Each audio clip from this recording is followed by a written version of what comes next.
The sky was white and the earth was black, like at the beginning of time, before the first sunrise. Clouds left their realm and descended so low that they seemed to touch the ground. Giant pines loomed in and out of the ether. Nothing stirred or made a sound.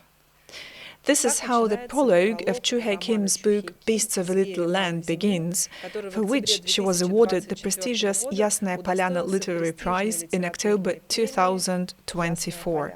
The path to publishing the novel took several years. It was difficult, but full of miracles.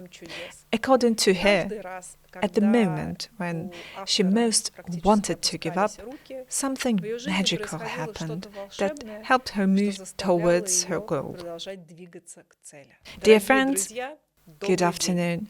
My name's Svetlana Artemyeva. I'm the author of a channel about Korean cinema, culture and art, inspired by K-drama, a channel for those who appreciate beauty, like to think and observe. Subscribe to me here and on Telegram. And today, we will not talk about the K-drama, but about the book, which is planned for film adaptation in the coming years. Casting is currently underway, and in the spring of 2025, we will find out which actors will be chosen for this K-drama. And we find ourselves in a unique situation where we can follow this story from beginning till end. Juhea Kim's book Beasts of a Little Land tells the story of one of the most difficult periods in Korean history, Japanese annexation and the struggle for independence. On the cover of the Russian edition, there are three words: courtesans, tigers, and patriots, which are the keys to understanding the novel. But first things first.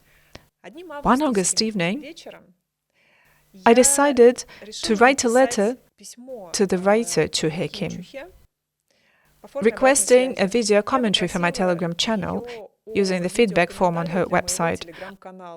I asked her to speak about the female characters in Korean literature and cinema.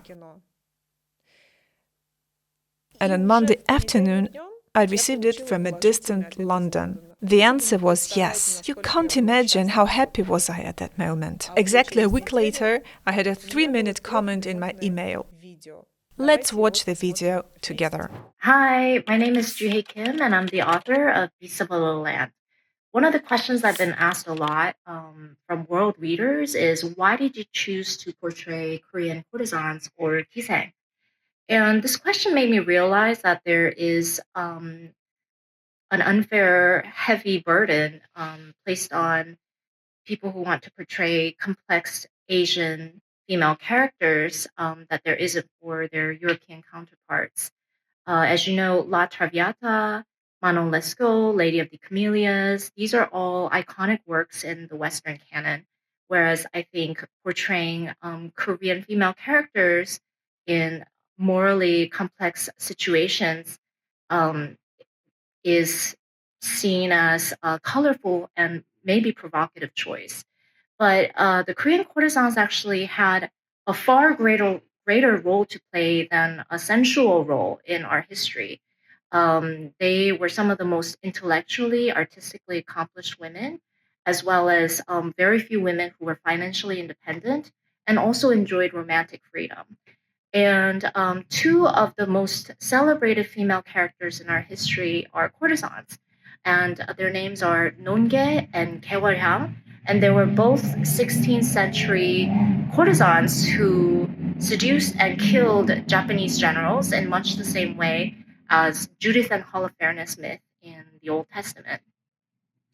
And of course, they played such an important role in the early 20th century Korean independence movement, and I wanted to honor their place in history through my novel. One cinematic character who really inspired me during the writing of Beasts of a Little Land is Songhwa from the iconic 1993 film 서편제. If you haven't seen this, I highly recommend you watch this film. I think it's one of the most beautiful and perfect works of art that I have ever experienced in any medium.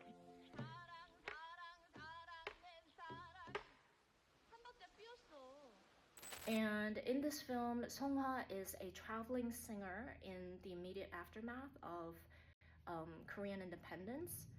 And the movie is really about sublimation through art and impossible choices that we are asked to make as human beings and the consequences, and sometimes inhuman sacrifice that art asks of artists.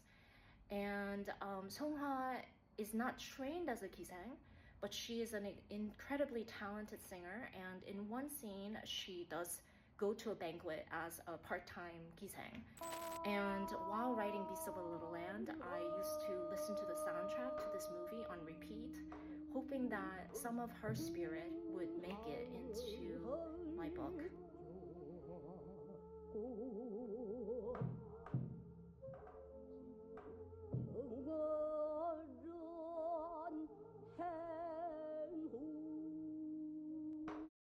I first learned about Juhea Kim from the channel of Korean scholar Maria Setrova. I write and read about Korea. I was immediately attracted by both the author's personality and the plot of the novel. By this time, the novel had been published in 12 countries and translated into Russian.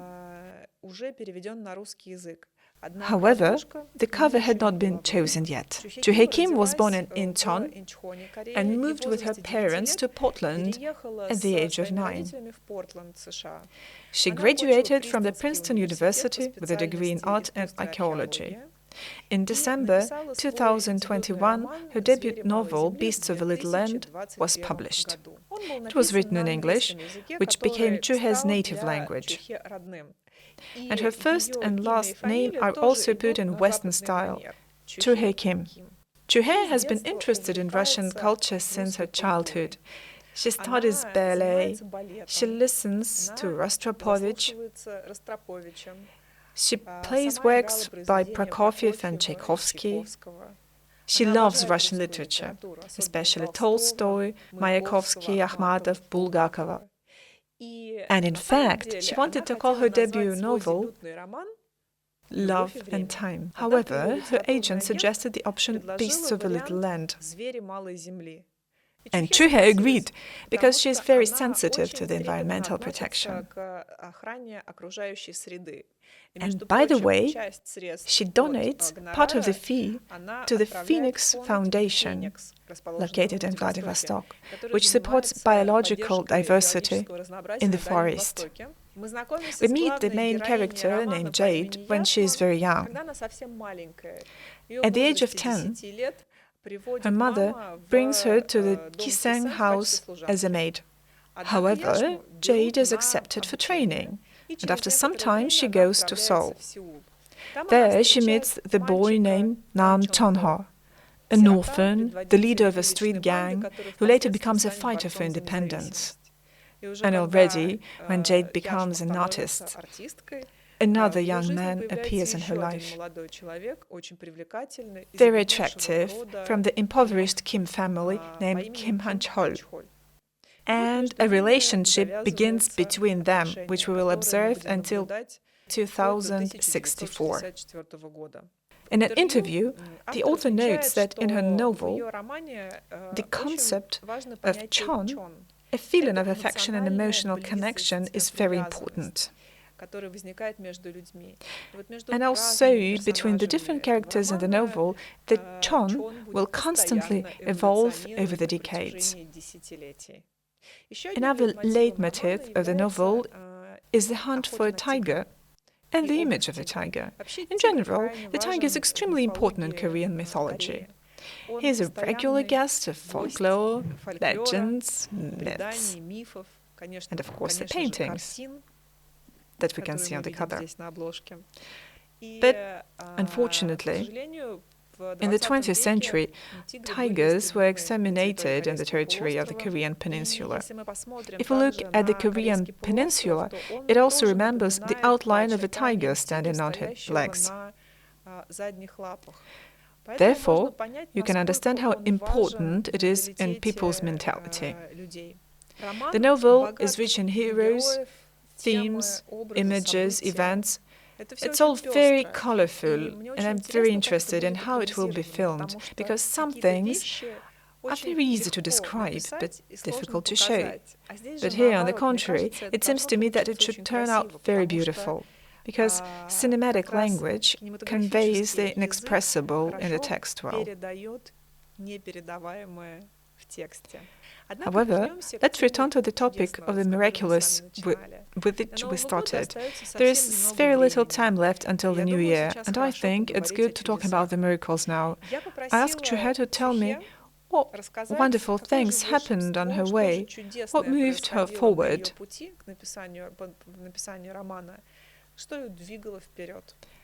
And she sent a video. Hi, Juhea. Hi, Svetlana. Nice to see you again. Thank you for having me here. Sure, I would love to talk to you about some miracles that happened. There were many.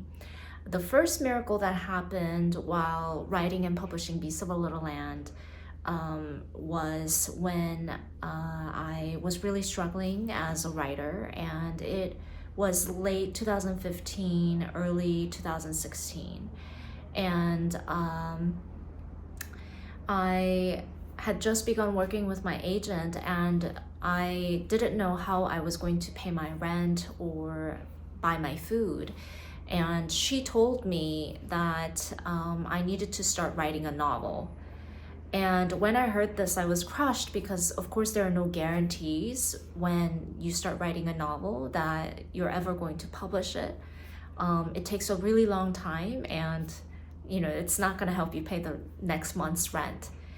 And so I went running in Fort Tryon Park in New York City, and it was a snowy day. And while running, I started to feel a lot calmer. And all of a sudden, this image of a tiger leapt into my mind. And I also saw a hunter lost in the woods. And I also saw some of what would become the penultimate chapters of my novel. So I came straight home, I ran back, and I sat down and wrote about 20 pages in one sitting, and that later became the prologue of Beasts of a Little Land. Another miracle that happened was around fall 2017, and by this point I had already worked a lot on my novel and not made as much progress as I would have liked. And I was very depressed about it. One night, I fell asleep around 2 a.m. with my laptop on my stomach. And I had a very strange and vivid dream. I was going somewhere with my parents, and my father was driving. And when I looked up, all of a sudden he had disappeared. So I quickly moved into the driver's seat and took the steering wheel. And very quickly, I came upon a tunnel. And this tunnel had spikes on the floor, these spikes that prevent you from backing out of a parking lot without paying. And it also had these daggers, these very sharp daggers all along the walls and the ceiling of the tunnel. And I was really frightened, but I kept driving through this dark tunnel. And when I came out of it, I arrived at this beautiful golden valley, and that's when I woke up. And I realized instantly what this dream meant. Those spikes and those daggers, they prevent you from backing outside. And also, the nature of the tunnel is that you can't try to back yourself out of it. The only way out is through. So I knew that I had to just keep putting in more effort into the novel, and eventually I would see results. And what results there have been. I am so grateful to have received so much love and recognition for this novel that I could never have dreamed of. I had the great honor to receive the Yasnaya Polyana award just a month ago. And then another miracle happened around that time. It's not only that I received the award, which of course is a miracle in itself, but before I even went to Russia to receive it, I knew that I would dedicate the entire prize money to tiger and leopard conservation. And there was just a little bit of temptation to keep a little bit of money to use for a reporting trip to the Far East, because I'm also a journalist specializing in environmental features. I also love writing about endangered species. So, I thought maybe as a journalist I can keep some of the money, but I also knew that ultimately the animals would benefit the most if the money went directly to research and conservation. And so I, of course, committed all of that to the scientists there.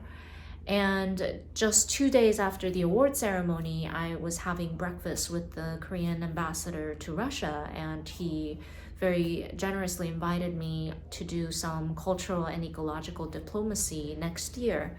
So I am going to have a chance to go to the Far East after all, to visit the Land of the Leopard National Park and maybe see tigers and leopards. And that to me is an example of a miracle at work, because as soon as I decided to give everything away and not hold on to anything for myself, I experienced an even greater blessing. And I have felt this so many times throughout my life, and especially tied to this book. And over here you see the actual paw print of a Siberian tiger from the Far East that I was gifted in Russia. Juhea answered the question of one of my subscribers as well.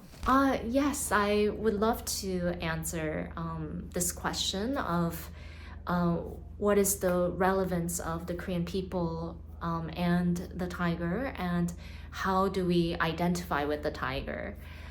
In fact, I'm not making an assumption here. I'm not using the tiger as a literary symbol that normally just wouldn't happen. I am just making such a natural association because the Korean people already believe that we are the spiritual kin of the tiger. In fact, this symbolism is so natural to us that when my book first came out, since my book has first come out, I have heard from so many readers around the world, Korean and Korean diaspora readers, that they have heard their grandmother or their grandfather talking about the tiger in their village before it was extirpated by the Japanese about a century ago. When I hear these stories, I feel so moved, because the story that I describe and write in my novel isn't just from my imagination. It is like truly the real history of our people. I even heard from one elderly reader who is in his 70s now, who told me that his grandfather delivered independence movement funding through Hamgyeongbuk-do, which is the Korean province that borders Russia. So he went through that province and over the border into the far east of Russia to Vladivostok. And in order to hide from the Japanese army, he used to take the deepest mountain routes, and he would be chased by tigers. And so that just blows my mind that what I imagined would have happened really did happen, and it is the living history of our people. So I am truly honored that this connection between the Korean people and the tigers are now widely recognized and celebrated because of my novel. One of the brightest K-dramas of 2024 was the second part of Pachinko, based on the novel by another Korean writer, Min Jin-lee. This TV series is about 3 generations of Korean immigrants living in the 20th century in Japan. As I watched this K-drama, it was very interesting for me to imagine which actors would play the roles in The Beasts of the Little Land. And I allowed myself to dream a little here and want to share these assumptions with you. These are just speculation. So in the role of young Jade, I imagine I see Kim Yoo-jung. The street lamp casts its light from her left, shimmering on her small but shapely forehead, the tops of her glossy eyelids, the bridge of her nose, and her left cheekbone, leaving the right side of her face under a shadow. Jade, in older age for me, is Kim Chon-nan. Her hair pulled back into a bun was a slate grey, and her narrow forehead was deeply creased. Her lips, which had once been so ripe and voluptuous, were now thin and shriveled, but her eyes still looked the same, with their peculiar brightness, and her silhouette, with its unusually erect posture, was as graceful as he remembered. I imagined Park Pagam as Kim Han-chol in his youth. Seeing his broad-shouldered and lanky frame, with its strong back, narrow waist and hips, she felt pity for the young man he had become. Handsome and intelligent and capable, but also weighed down by his family and circumstances. Interestingly, in the novel, there is practically no description of Nam Chon-ho's appearance. We only know that as a child he was frail and fighting, and that his skin was dark. But in spirit, I imagine Lee Jung-ye in this role. Who do you imagine in the roles of heroes of the book Beasts of the Little Land? Share this in the comments. As for the characters, the film adaptation of the drama, I think time will fly by quite quickly until the spring of 2025. But for now, I suggest, as always, go on dates, watch movies, read books, and be happy. Svetlana Artemyeva. Good afternoon, dear friends. My name is Svetlana Artemyeva, and I forgot to say a piece of text. Can I do it again? Say, Tigers of the Little Land, what is this novel about? Beasts of the Little Land. Все, мы записали. Да, все. Нормально? Да. Выключай запись. Спасибо.